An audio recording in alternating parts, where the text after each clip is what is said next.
heroes of Cosplay Sanctuary. This is your host, ScottyB. Fun seems to be a word that is less and less associated with cosplay. Fortunately, today's guest reminds us that if you're not having fun, it's not really cosplay. My next guest has no limits to her creativity, and there is no cosplay that can't be made and made for the joy of creating a character. She'll tell you that sometimes it takes being someone else to really be yourself. Lifelong creator and cosplayer, putting the play in cosplay. Please welcome the Cosparlor to the show. Hello. Hi, everyone. Hello. Thank you for having me tonight. Yes. It's so great to have you on. It's so great to learn more about your show and about you, and just going over like your wonderful website and other things. It says that you're a lifelong costume maker, sourcing expert, and a cosplayer. I would love to learn about the Cosparlor's origins, and also really how you got into cosplay, your origins and your lifelong journey in cosplay. Okay. Well, I guess we should start with how I got into cosplay, because if it wasn't for that, the Cosparlor wouldn't be here. Yes. So funny thing, I come from a very silly family. And it's a pretty big family. My mom, her side of the family, there's like 7 kids in her family. So we have these huge family reunions every summer. And, there's a lot of cousins. We were all kind of around the same age. So we would just find ways to entertain ourselves. And one of the things I came up with was I liked to watch a lot of MTV back in the 80s and early 90s. Back when it was still MTV. Yeah, when it was actually videos. before Road Rules and a couple of those other reality shows kind of messed everything up. And Cribs, MTV Cribs. Yeah, it was actually with music videos. I decided that it would be fun to dress up like Michael Jackson, and my cousin was Slash, and we did Dirty Diana. We performed it like a lip sync kind of performance in cosplay. Slash just like Guns N' Roses, because he's like playing guitar in that song. So that was the first time I ever actually cosplayed, and I didn't even know I was cosplaying. And so we would perform it for the family, and then every year we would do it, and more people wanted to join in, and eventually it became everyone in the family. That was like the big entertainment thing we did on one day. There was 7 or 8 people all wanting to dress up like different rock stars or singer songwriters, and then just lip sync to their music. But it was fun because we would go to thrift stores and yard sales, and it's like, oh, this looks like the captain's hat from Captain and Tennille, and it's like, oh, well, let's do a Captain and Tennille act this year. So that's like kind of how sourcing came into play as well. So that's kind of like where I learned how to put cosplay into entertainment with sourcing for finding costumes. Mm-hmm. So way back then. And then as the years progressed, Halloween was always a big thing, and I always made a big deal out of Halloween. So yeah. I think a lot of cosplayers get started around Halloween, and it kind of just goes from there. Yeah, it's kind of like if you spend a lot of time thinking about who you're going to dress up as for Halloween, and then you're like really detailed about your costume, you're probably a cosplayer and you don't know it. It's just so wonderful, all of the things you've created, and so glad that it began as something you could share with your family. That's, I think, just really, really just a fun thing. And that's how it started, and that's how it should stay, being a fun thing. I think oftentimes we take ourselves a little too seriously on social media. You do have a YouTube channel, which is actually really amazing. I love your YouTube channel. You have a lot of tutorials and just different cosplays that you've put together. You have some interviews on there with folks like David Burnell. Yes. And you do Gunpowder Milkshake. There is the Everyday Grimes. I think you have an episode with him. Yes, he's a good friend of mine now because of that interview. No, that's wonderful. And of course, our co-host Astro Cosplay was also a guest among many others. Always look forward to seeing her at a convention. I love running into her there. Oh, she's fantastic. She just did a Maleficent. I know. Amazing. I saw her building it. I watched her through the process. It was amazing. I'm so proud of her. I think she did a wonderful job. She looked amazing. So, I mean, I remember watching the interview with Astrovoid, and I really like your set, and just how you present everything. Really, just putting all the fun into cosplay. I'd love to hear about the Cosparlor, and just your show and your whole platform, like what everything Okay. is about. So during the pandemic, when it all started and kind of everything came to a crashing halt, and any social thing was kind of canceled. There wasn't anything going on. I found all this free time, and I decided to, like, okay, well, I really want to get back into dressing up. And even though I can't go to a convention, I can figure out, like, oh, I saw this great movie and there's this one character that's really cool. I'm just going to go find a cosplay real quick and put it together. So I started doing things like that. And then my husband and I, it's actually the Cosparlor is both of us together. We're kind of a duo. So I'm Tara and he's Ben, and together we're the Cosparlor. And he kind of helps a lot with the TikTok, which we'll talk about that later. But that's where he kind of really got into it with the TikTok. So we wanted to create an online presence to where we could, like, communicate with people, because we really felt cut off from that, like, community that we used to be involved with conventions, not just with cosplayers, but with people within fandoms, because fandoms and cosplay, they kind of go hand in hand. And so it's like, okay, well, let's create this online presence and show off our talents. But then also, let's create a community where we can connect with people and share ideas and learn from each other and celebrate one another and really showcase each other and really help everyone kind of just feel more connected, because I feel like that's what happened. And so when you think about a parlor, like a living room, like, it's a place where you gather with your friends. So the Cosparlor just became, okay, let's create a place where we can gather online. And that's what happened. And so we just started posting funny videos and tutorials, and then people started DMing, and we started building these great relationships and collaborating with one another. And the next thing you know, the Cosparlor was this big thing where it's like, it's hard to describe what it is. It's like a hub of ideals and ideas for creating and learning and sharing.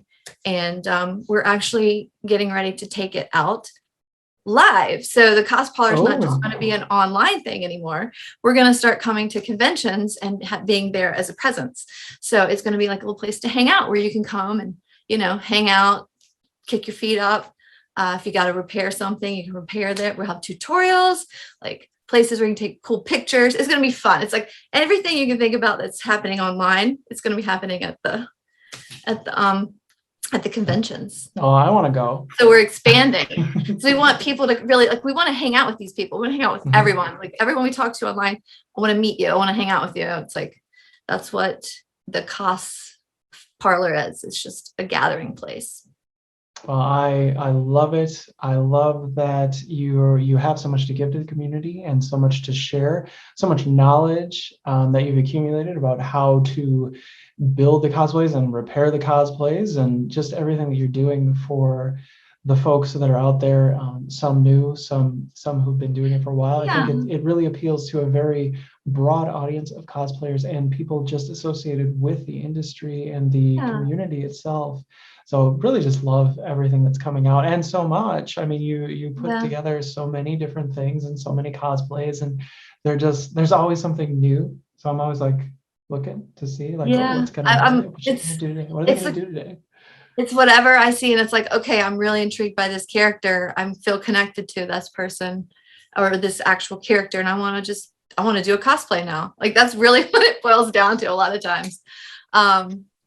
And I see the Squid Games cosplay in the background, which is very effective, very cool cosplay, and I believe a fairly inexpensive. Yes. Very, like, you put a lot of detail and thought into it, but the video that you have online actually brought in a little bit over 100,000 views in a very short amount of time. Yeah. So how do you figure out what works and what does not? in terms of the cosplays that you put together, or like how to find like where to go for certain things? Like, is there a process? And like, I guess is it, or is it more like trial and error? Like how did you figure so much out? It started out as trial and error. I was a single mom for about 10 years. And, I had 3 kids, and we wanted Halloween to be like the thing. So it was always a themed group cosplay that we always put on together. So I kind of would learn how to like thrift, and really just finding like certain details about one particular costume. And if you find something with that detail, then you can create this illusion around it. I talk about it in one of my other YouTube videos. It's the gunpowder milkshake example, where it talks about how you can use certain things to kind of create an illusion, which tricks the mind. So when people first look, they automatically know exactly what it is. It's like, that is, gunpowder milkshake, or that is Squid Game. So trial and error, looking for things that were cost effective, because being a single mom with 3 kids, also you have a short time, you have a very short, a tight budget of time and money. So definitely.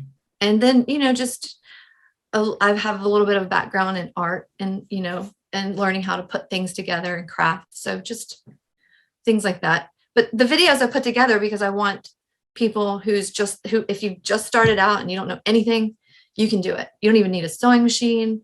You just need to go get a hot glue gun and some, and some energy and some elbow grease, and you're going to have a cosplay. Yes, hot glue is definitely a prerequisite of a cosplay, especially if you're starting out. I can definitely attest to that.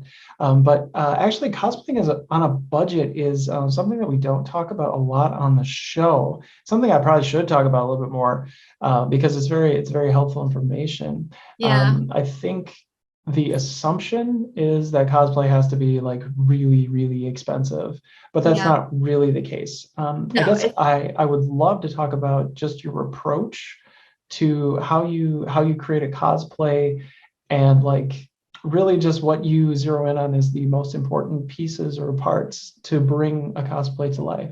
First thing, when I'm looking at a cosplay and I'm thinking, okay, how can I make this affordable for me or for whoever I'm sourcing things for?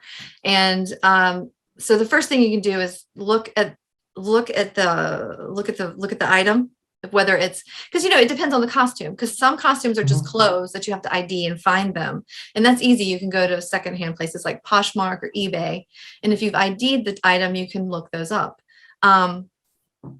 If they're expensive, you can always find something that looks very similar to it. That's called an alt. And that's so that you can go very, very high budget, or you can go very, very low budget and get the same look. Most people who spend a lot of money are looking for that screen accurate cosplay, which if you're a Marvel character, that can get really expensive with the suits and the headpieces and everything, whether you get them custom made by someone who's a crafter, or you do it yourself. And then especially like Batman, I hear all sorts of things about Batman costumes. Yes. Like they're just so crazy expensive. Yes. Yeah. I mean, there's a lot of time.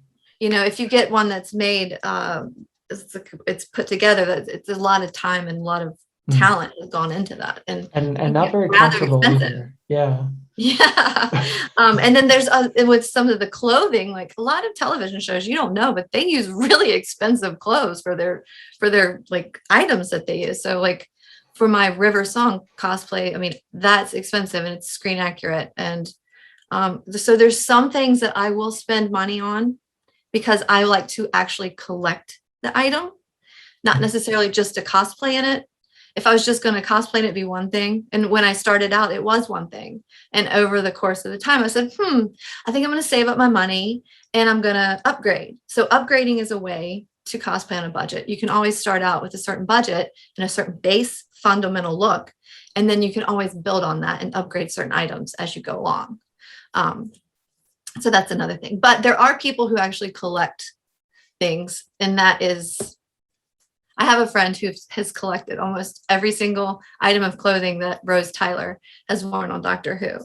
Wow. And that's just her thing. Like she really, that's, like you collect comics, you collect figurines, you collect Pokemon cards, like you can collect clothes too, like cosplays. No, yeah, and it does grow on you. They're kind of like tribbles in some cases. Eventually your closet is just overflowing with cosplays. You don't know what happened. Like, where did this come from? I know. It gets to the point where you can just create new that's a lot of my cosplays now. When you say you have so many, they're just closet cosplays of stuff that I've collected over the years that are like, this looks very cool. I'm gonna thrift store. I'm like, I think I'll just take this home. I might use it one day. You never know. I usually do. Yes, it's always good to have a few extra things just in case.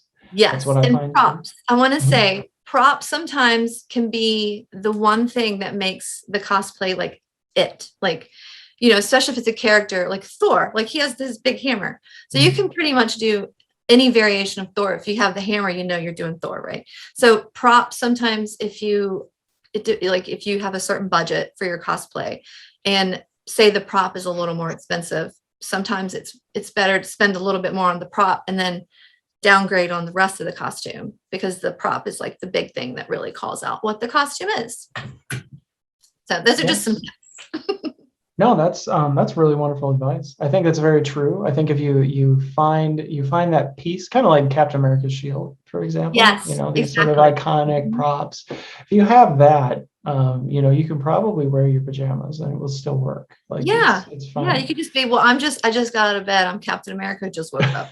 That's the variation I'm doing. That's the play in cosplay. It's not just dressing up and looking at it. It's like, you can put a little spin and a little twist. I like comedy, so I like to throw a little comedy into all my cosplays. Yes, you do a fair amount of comedy. You also have a choose your own adventure. Yes. On TikTok, which I just think is just fascinating, but it's also very cool. Like I've tried it a little bit. I've kind of clicked around on the choose your own adventure path. Yeah. But I would love you to tell us a little bit about how you came up with that idea and what you might have in store to do that possibly in the future. Okay. So it started out, it was Friday the 13th, like the day. And we were like, let's do something fun on TikTok for Friday the 13th. And we're like, well, what do you want to do? Me and my husband are sitting there talking over, coffee in the morning. I'm like, I don't know, let's do some videos where it's like interactive and we can do it all day. And we couldn't figure, I was like, well, do you remember those, we were talking about, do you remember the choose your own adventure, like adventure books? Because you used to be able to read and then you get to a chapter. And at the end of the chapter, it'd say, okay, is this going to happen or do you want this to happen? And so based on, you would turn to a certain page and then your story would continue based on your choice. So the choose your own adventure, we decided let's do that with this Tiffany Cox, who's a camp counselor from the Friday the 13th video game. And let's have Sackhead Jason chasing her all around the city, and let's have people decide what happens throughout the day. And so that's what we did. And it took off and people loved it. And we had so much fun doing it. And we decided, okay, well, we went to Dragon Con and I was dressed up as Molotov Girl and like, let's take advantage of this beautiful city and let's do some filming. So we decided to let's do another one. And it was the Free Guy one. And that was funny because we had one of the choices at the end of the episode was, do they get to the bridge by A, skating on roller skates, or B, parkour, and silly stuff like that. So it's like, okay, well, everyone chose roller skates. So, you see me rolling around on roller skates dressed as Molotov Girl through the city. But then we did do a video with outtake where people who voted for this video for the parkour, but we kind of made it funny. But yeah, so it just took off. And so we want to keep doing that. We want to start maybe trying to incorporate them at the cons when we come live, like do some shoots with other people if you're up for it. If you want to join us in our Choose Your Own Adventure, we come up with some really cool ideas. We can also incorporate my characters and scenes they don't belong in because, when you go to a convention, you have characters from all different fandoms all around. You're all hanging out together. So it'd be kind of cool to create a story with that. Oh, that is amazing. Yeah, I would love to see that. I would love to see interaction. Yeah. And, I really just thought it was a really unique idea. It's not something that people are doing on TikTok. And I really just, I thought it was a lot of fun. Just everything that all the ideas that you were coming up with for which things you should do. Yeah. And then doing them yeah. Oh, wow. Okay. So she's got this. I wonder, Yeah, we have to sometimes think, I okay, wonder if can we you do try this? Are we physically able to do the thing we're going to offer? Because if not, we shouldn't say we can yes, do that. are these two ideas that if they pick the one that I don't want them to pick, will I be able to do it? But it Yeah. worked out. They were just wonderful. Thank you. And I would like to spend at least some time talking about Doctor Who. Yes. I'm a big Doctor Who fan. Oh yeah. I haven't watched, all of the pre-Baker episodes because they keep moving them around on streaming. Yeah, they do. We had them a long time ago when they were like, I think they were on Hulu once upon a time or something like that. They keep and we're moving like, all around. And then they keep scattering them all over the place. Even the 13th Doctor, they keep scattering all over. Yeah, it's like sometimes it's like it's on HBO, and then I cancel HBO because I think it's going to be on BBC. And then it's on AMC Plus, and then it's on AMC AMC. America. It's like, oh, you're killing me. But you have many Doctor Who cosplays. I think they're all amazing. All the characters that we love.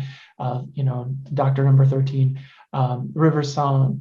Rose, of course. You've met several of the Doctors, maybe all the Doctors. The ones that I know that you've met: Peter Capaldi, David Tennant, and Chris Eccleston. Those are the only three I've met yet, and okay. I do have a bucket list, so I'd like to meet as many as I can that are still living. So that would be really fun.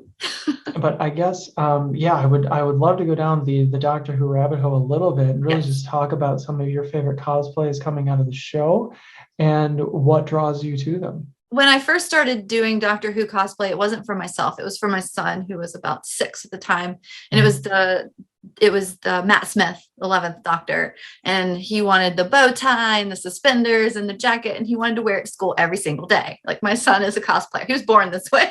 I didn't have any influence on him, I swear. So I started doing that, and then he wanted to do David Tennant, and then I was like, okay.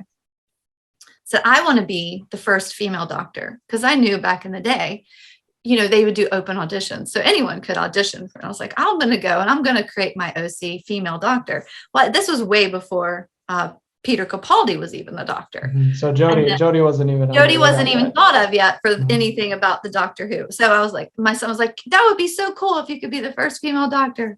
So time goes by. 2018, Jodie Whittaker is announced. She's premiered. It's like, oh my God, this is amazing. So I told my son, hey, you remember when I said I wanted to be the first female Doctor? Well, I'm going to be the first female Doctor. I'm going to get this cosplay. So as soon as that aired, I was on it. Like, I was trying to put that costume together, and it was hard because it wasn't out yet.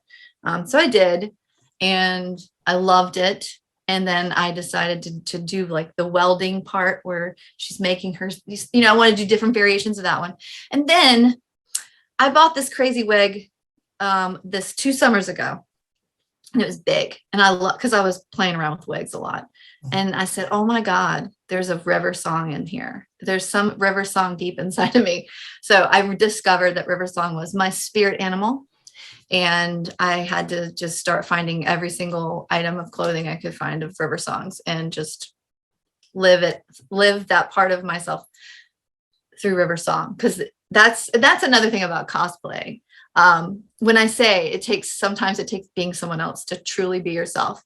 It's about finding that thing inside of you, that personality trait that you have, that you cosplay and into another character, and feeling confident about it, so that when you're not wearing that costume, you still feel confident because you felt it already.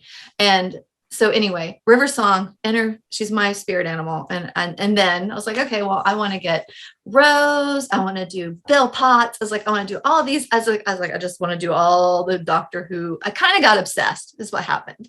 It's a short story. I got obsessed.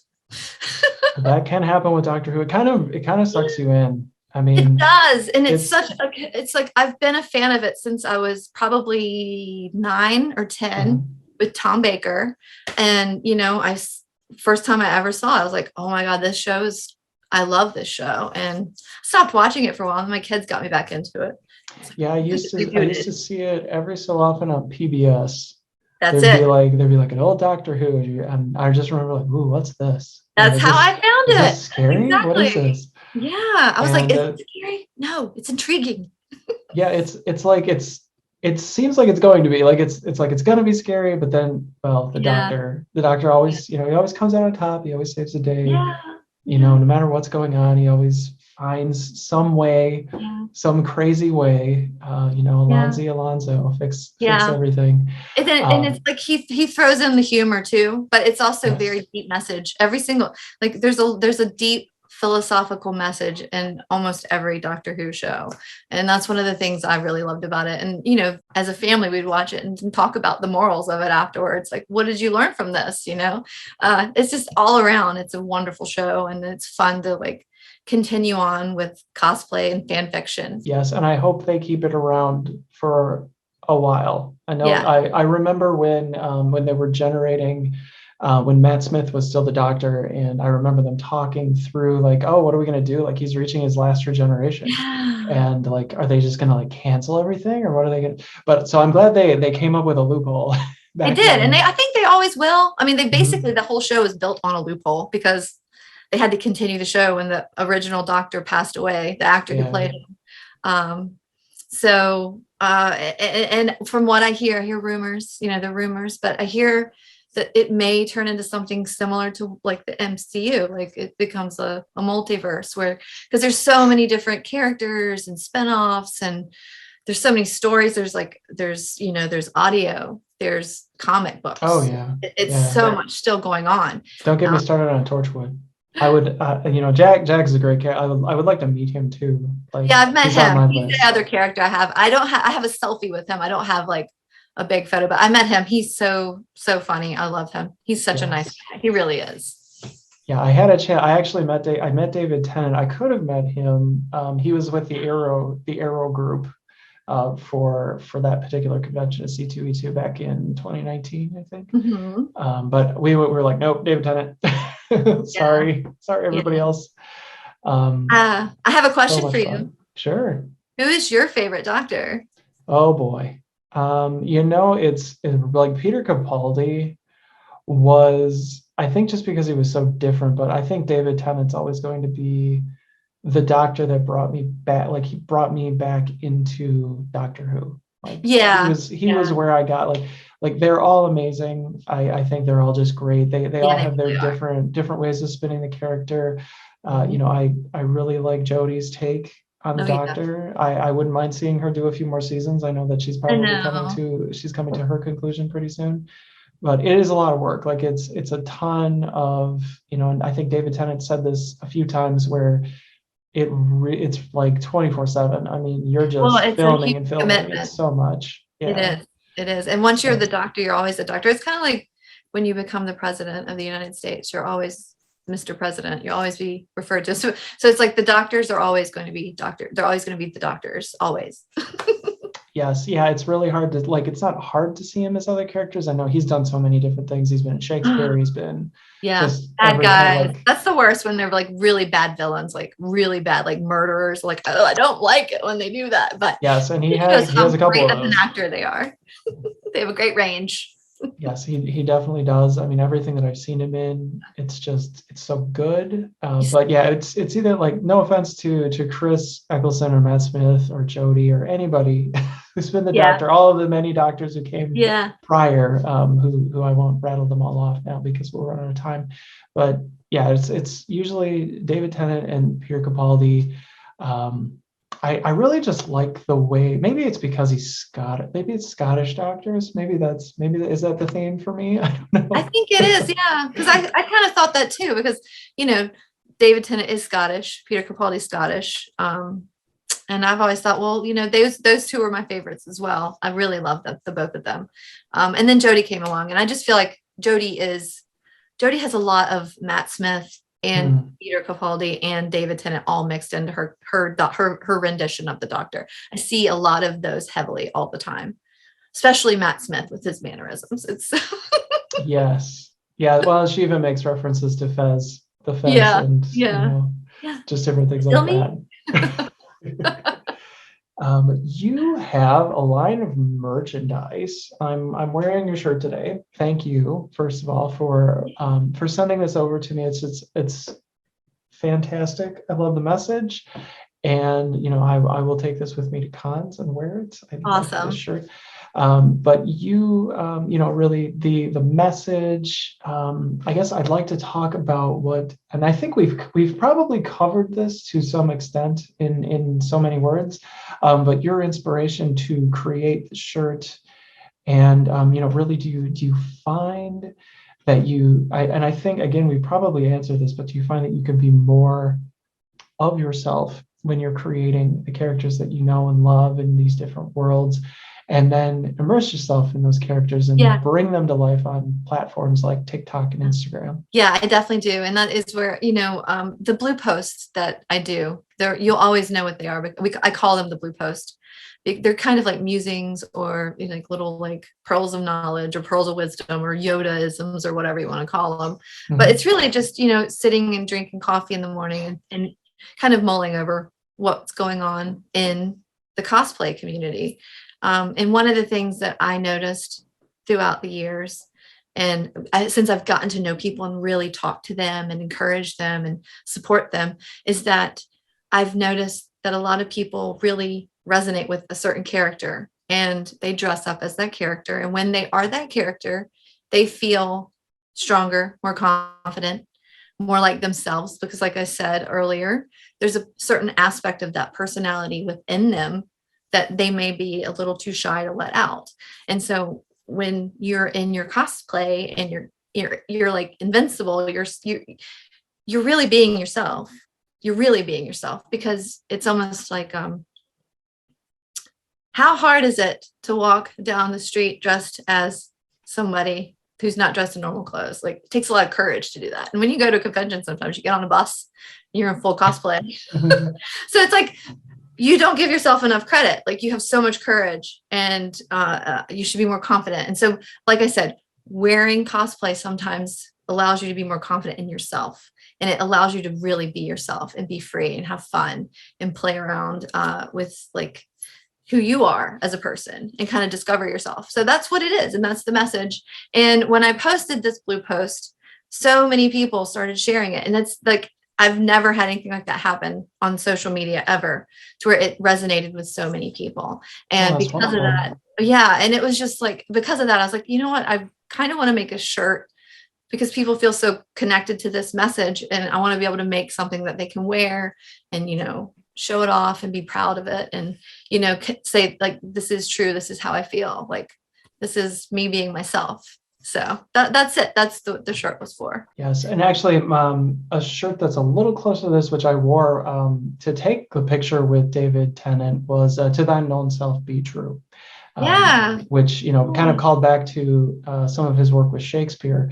But, that was kind of where I started back in, 2019, with the first cons and meeting everybody in cosplay. Mm-hmm. And, that was kind of the first statement. And, I think it's such a great message. I love the blue posts that you come out with when you have your kind of thoughts of the day. Yeah. Always just a great message. I mean, everything that you're sharing is so great. One thing that comes to mind, and that's great that you share, and I wouldn't want to go all the way through this without mentioning Ghostbusters. It just feels like something would really be missing if I didn't. And you do such a great Janine. I mean, Janine Melnitz. I've seen a few. I love to see it, and I just, I go a little bonkers every time that you do a little Janine. But really, Ghostbusters, what do you want? Yes. The questions that I have for you about Janine and about Ghostbusters, really what it means to be that character. And do you think you'd ever do the Ghostbusters 2 version of Janine? I love Janine. So I saw Ghostbusters back when it first came out in the movie theaters. I was a little girl, and it was my first fandom. It was my first like true fandom, where I had to have the t-shirt, I had to have the soundtrack, I had to have the poster, I had to have everything Ghostbusters. I watched it all the time, had it on VHS, watched it over and over again, learned all the lines to it. Like, I wanted to be a Ghostbuster. So I wanted to be a Ghostbuster. And because back then, being a little girl, I didn't think, oh, well, I can physically be a Ghostbuster. I was like, oh, well, I can be Janine. you know, because I was a girl. Like when I wanted to be in Ninja Turtles, like I'll be April. So I would be Janine. So it came out, it was the 35-year anniversary, and a few of my friends from Virginia Beach that have an Ecto one, and they have a Ghostbusters group. Okay. We decided to just dress up. And I was like, well, I will be Janine. Like, I'm going to get on this cosplay right now. I'm going to start sourcing it and getting it together. So, and then when I put it on and I actually started talking, I was like, oh my God, I am Janine. I love her. And I wanted to get the Ghostbusters 2 Janine cosplay put together. And I started doing that. And then, things happened, and that was 2 years ago, or 3 years ago. Anyway, it got carried away. And since you've brought it up, and I also like challenges, and I do a thing called Cosplay Challenge. Let's just say challenge accepted. You will see Janine Ghostbusters 2 coming up very soon now, just for you. All right. Well, I don't know if I can do a Lewis Tully, but maybe there's a TikTok in my future. I don't have his wardrobe in my closet like Rick Moranis did. Yeah. But I bet I can find something. Yeah. And if you don't, I can always help you. I can help you find some stuff if you need to find it for I think some long collared lapels. Yeah. Well, and he wears a lot of suits. Yes. Just like some basic accounting. I did want to do, at some point, I wanted to do the Ghostbusters 2 look where they're all wearing their suits and they put the packs on. Mm-hmm. I just think, that was the scene, I think, for me. I went to see that in the theater when I was little. That was like, I don't really remember Ghostbusters 1 in the theater, but I do remember Ghostbusters 2. And we saw it, I think we saw it second run, because that was the thing back then, because we didn't have DVDs and stuff. Yeah. And oh man, I remember like it was like frightening, but it was also just so awesome. These guys in suits with these nuclear gun packs, and I know, it was just going crazy. I know. I never realized when I was a child, like they were actually like nuclear reactors on their backs. Like I didn't get that, I had no idea. Like I knew that there was like, you didn't want to mess around with it, but I didn't get like exactly what it was. It's like, it's a proton pack. You should have known that, Yeah, and they basically look like a home PC does now, and they sound about the same when you turn them on. But yes, a lot of power. Egon's a genius. Yeah, I mean, I wish I'd seen Afterlife yet. I've been waiting. I haven't seen it either. I haven't seen it yet, which I feel bad because I'm a big fan. But I've been waiting to like just buy it, because it's one that I own all of the other ones. So like, why wouldn't I go and buy this one and watch it the same way? And with COVID and everything, I didn't really feel like I should go to the movie theater just yet. So I didn't. But I really feel that one is going to be a good conclusion to the other two movies versus the kind of interim one that they made in 2016. Yeah, I think you're right. It kind of ties more into the actual story of the original story anyway. But I'm definitely looking forward to your challenge. I think I should challenge myself. I want to do a Ghostbusters cosplay next year. Somehow. I don't know how I'm going to do it yet, but I'm like, I got to do it, because I've loved the Ghostbusters. Yes, you do. Yeah, I would love to see it. I can't wait to see it, actually. You'll have to keep me in the loop and let me know if you need any help, because seriously, I can help you out. I will definitely reach out to you for that. I'm going to be like, I need to find all these things. Like, where do I find these volleyball armpit? Like, where do I find these things? No, it's very, very cool. All of the different things that you do. I did want to talk to you a little bit more about conventions. I know we've kind of covered you bringing the Cosparlor to the shows. Do you think that there might be panels or just like different things that you're looking to do in that space, and then like bringing all of that back to YouTube and TikTok and Instagram? I guess what's your preference overall? Do you like being immersed in the cons and the physical shows and being like with the cosplayers, or do you prefer more having like an online show? I like to be in the cons. I like to be immersed with the cosplayers. I like to run around like we're a school of fish and we're all in our costumes and we're just like wreaking havoc on the con. Like not really wreaking havoc, but we're having fun and people are like, hey, we're like reenacting memes. So it's going to be a place like it's similar to like a vending area, but not a vendor's area. It's going to be more like a lounge where you can come and hang out. Like we're going to be there. It's going to be stuff for things for everything for cosplayers that you need is going to be there, like just relax. If we'll have hot glue guns, we'll have super glue, we'll have things that you like stuff you need to fix anything, tips if you need anything. We might even like have fun little like spin the wheel and do like a random like characters and scenes they don't belong in, like photo, so it's like have a selfie area set up, selfie station where you can take photographs with your friends. It's just stuff like that. And it's just really a place for cosplayers because there's not a lot of places for cosplayers at a convention. There's a lot of walking around that's involved, but it would be nice to just have like a little area where the spaces that they assign to cosplay seem to be a little bit too crowded, in my opinion. It's like they're like these big, huge open areas for like video gaming. And then there's like, and here's the cosplay. It's like this tiny little area, and you walk through and you kind of got to shuffle through because you don't want to like break people's costumes and stuff. So it's kind of like we want it to be in the big con with like like where the vendors and everywhere are. So it's like you're involved with everything, but it's just, instead of it being a place where you buy stuff, you'll be chilling and hanging out, out with people in the Cosparlor. Oh, that sounds amazing. I cannot wait to see it, and I will be jumping on a plane. I'm awesome. Go wherever it is. I think I definitely hopefully hopefully we'll get to the point where we can tour like throughout the country.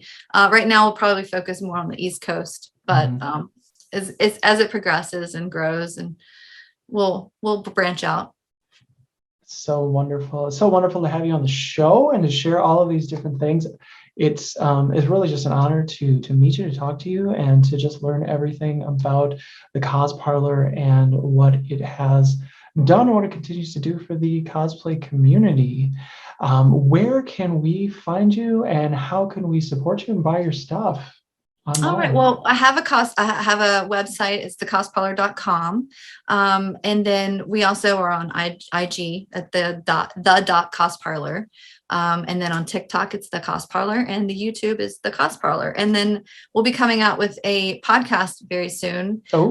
Me and my partner, my husband, Ben, and it's going to be titled The Science and Philosophy Behind Cosplay and Fandom. That is fantastic. I love finding new podcasts, and certainly ones that are related to cosplay. That sounds like really, really interesting. Our first it's good, like some examples of it. It's like one of the first one's going to be like why do we wear clothes? Like let's get into that like specifically, and then let's go from clothes to how do we get to cosplay. Fair enough. No, it's all just wonderful. It's been so wonderful to speak with you on so many different topics. And we do have a fair amount of fandoms in common. I'm very excited to see all the things that you do. I think it's going to encourage me to do a few different cosplays in the future, for sure. I hope so. Yeah. That's what I hope to be, is a little nudger, like encourage you to do more and discover yourself and have fun. Yes, definitely keeping everything very fun. And that is what we have for you today, everybody. Thank you so much, friends, for being here. This is ScottyB with the Cosparlor on Heroes of Cosplay Sanctuary, saying bye-bye, everybody. Bye. Thank you for having me.